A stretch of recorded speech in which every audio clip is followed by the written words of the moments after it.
Hello hi मेरे प्यारे दोस्तों, सरस्वती माँ पाठशाला में आपका स्वागत है। पहले तो हम कल का रिवीजन करेंगे, उससे पहले उसके बाद हम अगले टॉपिक पे चलेंगे। ठीक है, कल हमने पढ़ा था कल विभव और विभवांतर के बारे में पढ़ा था। उसके लिए हमने एक टंकी ली थी और टंकी के जरिए हमने विभव और विभवांतर को समझने की कोशिश की थी। ठीक है, एक लेवल ये था और एक नीचे वाला लेवल था जो हमारी पृथ्वी पर रखा हुआ था। ठीक है, ये दो लेवल थे। इस लेवल में से, इस टंकी से नीचे की ओर पानी गिर रहा था। ठीक है, तो लेवल नंबर फर्स्ट था, ये सही है, लेवल फर्स्ट था और ये लेवल सेकंड।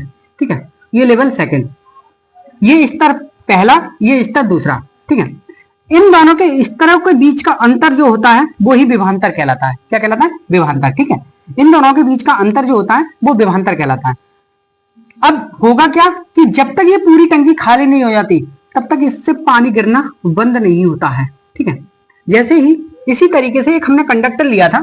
कंडक्टर इस तरीके का था। ठीक है, इस कंडक्टर में जब तक हम एक बैटरी नहीं लगाएंगे, जब तक हम एक बैटरी नहीं लगाएंगे इसके अंदर, तब तक इसके अंदर विभवांतर उत्पन्न नहीं होगा। इसके अंदर विभवांतर उत्पन्न नहीं होगा। कैसे? कि ये जब शक्ति नहीं देगी, पावर नहीं देगी, तब तक हमारे इलेक्ट्रॉन रोटेट नहीं होंगे, यानी इलेक्ट्रॉन इधर से उधर नहीं भागेंगे। ठीक है, हमारी धारा इधर चलती है तो इलेक्ट्रॉन का प्रवाह इधर होता है। ठीक है, इधर होता है। जब हमारी बैटरी इसे शक्ति देती है, यानी कि पावर देती है, तो हमारी बैटरी काम ये करती है कि इसको इलेक्ट्रॉनों को भगाने का काम करती है, यानी कि इलेक्ट्रॉनों को रोटेट कराने का काम करती है। ये वाला इलेक्ट्रॉन यहां से यहां तक की दूरी तय करता है दो पॉइंटों के बीच की। सही है, तो इसे माना ए पॉइंट, इसे माना बी पॉइंट। ठीक है, इन दोनों के बीच का जो अंतर होता है उसी को विभवांतर कहते हैं। क्या कहते हैं? विभवांतर। ठीक है, इसे हम बी से प्रदर्शित कर सकते हैं। ठीक है, सही है, इन दोनों के बिंदुओं के बीच का जो अंतर होता है विभवांतर कहते हैं। होता किससे? बैटरी के द्वारा होता है उत्पन्न। ठीक है, ये मोटी मोटी बात समझ में आ चुकी थी। फिर मोटे मोटे बेस पर हम देखेंगे विभवांतर किसे कहते हैं। विभवांतर किसे कहते हैं? एक परिभाषा लिखी थी कि एक कंडक्टर है और कंडक्टर के बीच से, यानी कि एक बिंदु से दूसरे बिंदु तक, ए बिंदु है, बी बिंदु है, इस बिंदु से इस बिंदु तक एक कूलाम आवेश को ले जाने का जो कार्य होता है उसे विभवांतर कहते हैं। ठीक है, इस बिंदु से इस बिंदु तक एक कूलाम आवेश को ले जाने का जो कार्य होता है उसे क्या कहते हैं? विभवांतर कहते हैं। क्या कहते हैं? विभवांतर। ठीक है, ये कार्य कब ले जाया जा सकता है? जब हमारी बैटरी लगी होगी तब। ठीक है, एक बिंदु से दूसरे बिंदु तक ले जाने का जो कार्य होता है उसे क्या कहते हैं? हम विभवांतर। ठीक है, ठीक है, अब आगे देखेंगे एसआई मात्रक। विभवांतर का एसआई मात्रक क्या होता है? हमने एक फॉर्मूला निकाला था, हमने विभवांतर का V बराबर W/Q। ठीक है, ये फॉर्मूला हमने इस तरीके से लिखला कि माना Q चार्ज हम W बाह्य कार्य में। ठीक है, तो एक कूलाम आवेश ले जाने में W/Q। ठीक है, यही तो था, इसे हम विभवांतर कहते थे। ठीक है, इसे हम विभवांतर कहते थे, विभवांतर। ठीक है, इसे विभवांतर कहते थे। ठीक है, फिर इसी को हमने निकाला तो ये हमारा सूत्र बना V बराबर W/Q। V बराबर क्या बना? W/Q। ठीक है, ठीक है, देखिए एसआई मात्रक क्या होगा? वर्ग का एसआई मात्रक, यानी कि कार्य का एसआई मात्रक होता है जूल। क्या होता है? जूल। ठीक है, कार्य का एसआई मात्रक क्या होता है? जूल। ठीक है मेरे दोस्तों, कार्य का एसआई मात्रक होता है जूल। ठीक है, और क्यू का एसआई मात्रक होता है कूलाम। पढ़ चुके हो आप पीछे? सही है, आपने पीछे विद्युत धारा के मात्रक में क्यू का एसआई मात्रक कूलाम पढ़ा था। ठीक है, क्यू का एसआई मात्रक होता है कूलाम। ठीक है, तो इसका मात्रक हुआ जूल बटे कूलाम। जूल बटे कूलाम। ठीक है, और इसे जूल बटे कूलाम को हम वोल्ट कहते हैं। क्या कहते हैं? वोल्ट। ठीक है, जूल बटे कूलाम को क्या कहते हैं? वोल्ट। ठीक है, वोल्ट। जूल बटे कूलाम को क्या कहते हैं? हम वोल्ट। तो हमारा एसआई मात्रक इसका क्या आया? वोल्ट। क्या आया? एसआई मात्रक बोल्ट, ठीक है। तो लिखेंगे विभवांतर, विभवांतर, विभवांतर का एसआई मात्रक, एसआई मात्रक बोल्ट है या होता है, बोल्ट होता है, ठीक है। विभवांतर का एसआई मात्रक बोल्ट होता है, ठीक है। हमने देखा W यानी कार्य का एसआई मात्रक जूल, और चार्ज का यानी कि चार्ज का एसआई मात्रक कूलाम, और जूल बटे कूलाम हमारा बोल्ट कहलाता है। क्या कहलाता है? बोल्ट, ठीक है। जूल बटे कूलाम क्या कहलाता है? बोल्ट, ठीक है। आगे देखिए, ठीक है।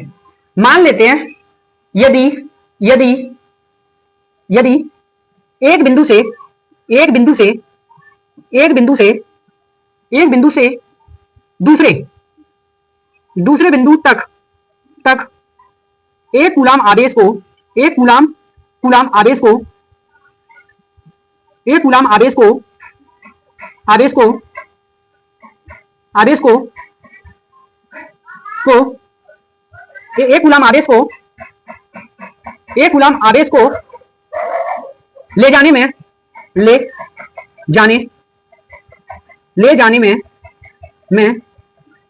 किया गया कार्य किया गया कार्य 1 जूल है, 1 जूल है, ठीक है। एक बिंदु से दूसरे बिंदु तक एक कूलाम आवेश को ले जाने में किया गया कार्य 1 जूल है, यानी कि 1 जूल है। तो B बराबर 1 जूल बटे 1 कूलाम आवेश, तो 1 बटे 1 पूरा कटा तो 1 वोल्ट, ठीक है, ठीक है। 1 वोल्ट आया पूरा, ठीक है। तो इसका मतलब है तो उन दोनों बिंदुओं तो उन दोनों बिंदुओं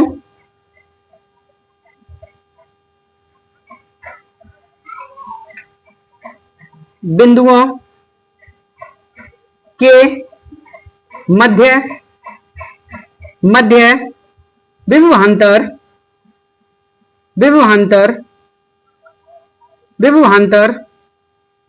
1 वोल्ट होगा, 1 वोल्ट होगा, ठीक है। आपको ये अच्छे से समझ में आ गया होगा, ठीक है। हम एक बिंदु से दूसरे बिंदु तक एक कूलाम आवेश को ले जाते हैं, और कितने कार्य में? 1 जूल कार्य में, 1 जूल में, ठीक है, ठीक है। तो हमने लिखा 1 जूल बटे 1 कूलाम आवेश को ले जा रहा है, तो 1 बटे 1 वोल्ट, ठीक है। तो हमारा विभवांतर क्या आया? 1 वोल्ट। तो उन दोनों बिंदुओं के मध्य का विभवांतर 1 वोल्ट होगा, ठीक है। तो 1 वोल्ट की परिभाषा ये हो गई, विभवांतर की परिभाषा 1 वोल्ट की ये हो गई, ठीक है। क्वेश्चन आता है 1 नंबर में आता है, तो इस तरीके से आप लिख सकते हैं, ठीक है। ओके, उतार लीजिए।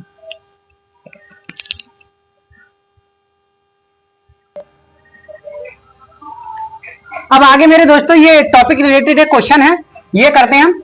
दिया है 12 वोल्ट विभवांतर के दो बिंदुओं के बीच 12 वोल्ट विभवांतर के दो बिंदुओं के बीच दो बिंदुओं के बीच 2 कूलाम आवेश को ले जाने में किया गया कार्य क्या होता है या क्या किया जाता है, ठीक है। तो हम क्वेश्चन पढ़ने के बाद हम ये देखेंगे उसमें दिया क्या है, ठीक है। हमेशा याद रखना कि क्वेश्चन पढ़ने के बाद आप पहले ये देखें उसमें दिया क्या है, ठीक है। इस तरीके से मैं क्वेश्चन करूंगा, उसी तरीके से आप अपने बोर्ड में करके आए तो पूरे में से पूरे नंबर मिलेंगे, ठीक है। देखिए किस तरीके से करेंगे हम लिखेंगे हल।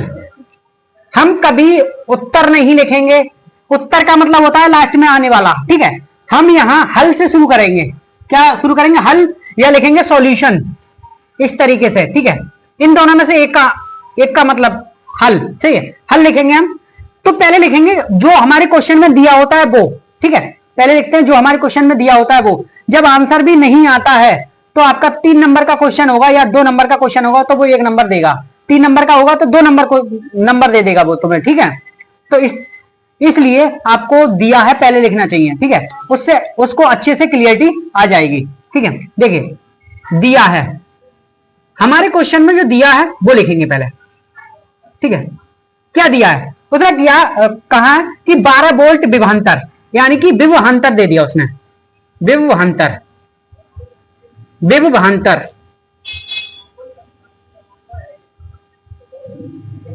विभवांतर दे दिया। ठीक है, वोल्ट, एक चीज दे दी उसने, फिर कहा 12 वोल्ट विभवांतर दो बिंदुओं के बीच 2 कूलाम आवेश को, आवेश दे दिया उसने, क्या दे दिया, आवेश। ठीक है, आवेश दे दिया उसने, आवेश, आवेश दे दिया, यानी कि क्यू दे दिया उसने, क्यू कितना दिया, 2 कूलाम।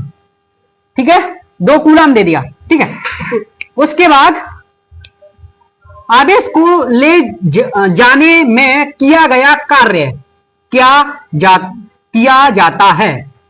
सही है, किया गया कार्य क्या होता है, क्या किया जाता है वो लिखना है। ठीक है, तो कार्य, अब निकालना क्या है हमें, कार्य, कार्य का मतलब W। ठीक है, W निकालना है। अब जो हमारा फॉर्मूला था हम उसे याद करेंगे, फॉर्मूला था ये, हमें फॉर्मूला हम पढ़ चुके हैं, तो हम लिखेंगे हम जानते हैं, हम जानते हैं, जानते हैं W V बराबर W बटे Q, ये हमारा फॉर्मूला होता है। ठीक है, V बराबर W बटे Q, हमें निकालना क्या है, W। ठीक है, W निकालना है ना, तो हम ये भाग में है, इधर जाएगा गुणा में, तो ये हमारा फॉर्मूला बना W बराबर B गुणा Q। ठीक है, ये बना, इन दोनों की वैल्यू रख देंगे हम, हमारी B की वैल्यू कितनी है, 12 वोल्ट, 12। ठीक है, हमारा आवेश कितना है, 2 कूलाम, तो 2 रख दिया। ठीक है, तो आया 12 दूनी 24, 12 दूनी 24, यानी कि 24 जूल कार्य करना पड़ेगा। कितना कार्य करना पड़ेगा, 24 जूल। ठीक है, जूल। ठीक है, यानी कि हमें 24 जूल का वर्क करना पड़ेगा, कार्य करना पड़ेगा। यह होता है आंसर, यह होता है उत्तर। इस अब लिखेंगे हम उत्तर, उत्तर पहले नहीं लिखते हैं, ये आंसर या उत्तर लिख सकते हैं। ठीक है, 24 जूल कार्य, यानी कि 2 कूलाम आवेश को 12 वोल्ट की बैटरी में विभवांतर पर एक बिंदु से दूसरे बिंदु तक ले जाने में 24 जूल कार्य करना पड़ता है। ठीक है, उतार लीजिए, अच्छे से आपको समझ में आ चुका हो, उतार लीजिए।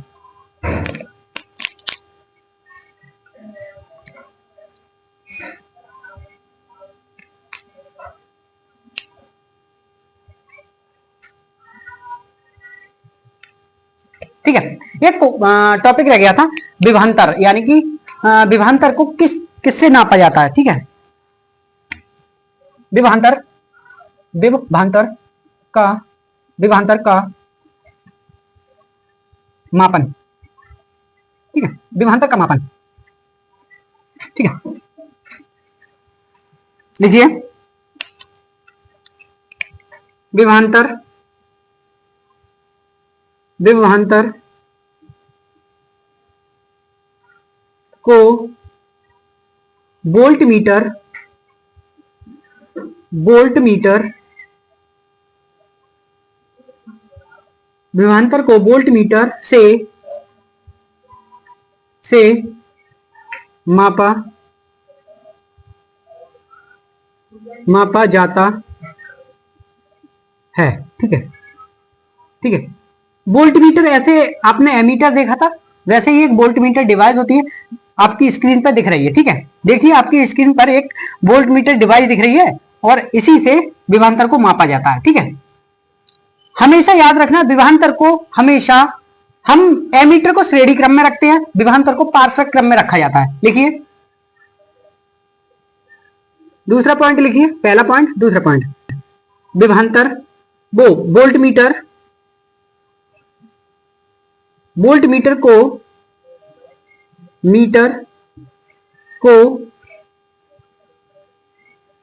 पार्श्व क्रम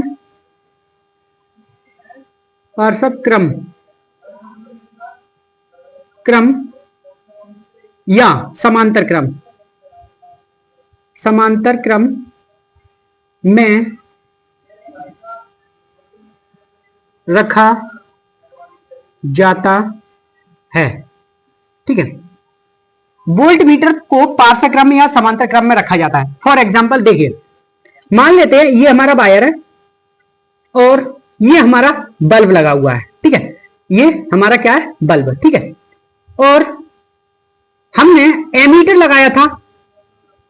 जब हमने विद्युत धारा पढ़ी थी, विद्युत धारा को एमीटर से नापा जाता है, तो एमीटर लगाया था वो श्रेणी क्रम में, यानी कि श्रेणी क्रम का मतलब होता है सीधा। सही है, सीधा सीधा लाइन में लगाते हैं। श्रेणी क्रम का मतलब क्या होता है, लाइन में। ठीक है, जब हम ये एमीटर लगाया था हमने विद्युत धारा को मापने के लिए, अब वो कह रहा है वोल्ट मीटर को पार्श्व क्रम में या समांतर क्रम में लगाया जाता है। समांतर क्रम का मतलब होता है इस तरीके से, ये हमारा बल्ब है। ठीक है, और बल्ब के नीचे इस तरीके से हमने पैरेलल यानी कि इस तरीके से वोल्ट मीटर लगा दिया, ये इसे कहते हैं हम समांतर क्रम। ठीक है, इसके पैरेलल लगना, इसके पैरेलल जो चीज लग जाती है उसे समांतर या पार्श्व क्रम कहते हैं। ठीक है, इसके बारे में आप अच्छे से डिटेल में पढ़ेंगे आगे अच्छे से कि पार्श्व क्रम संयोजन क्या होता है, समांतर क्रम संयोजन। ठीक है, लीजिए अभी कि वोल्ट मीटर को पार्श्व क्रम या समांतर क्रम में रखा जाता है। ठीक है, इस तरीके से हम रखते हैं और फिर वोल्ट मीटर यहां पर, ठीक है, रीडिंग दिखाता है कि कितनी वोल्टेज आ रही है। ठीक है, समझ में आ गई। ठीक है, आशा करता हूं मेरे दोस्तों ये अच्छे से समझ में आ चुका होगा। ठीक है, उतार लीजिए।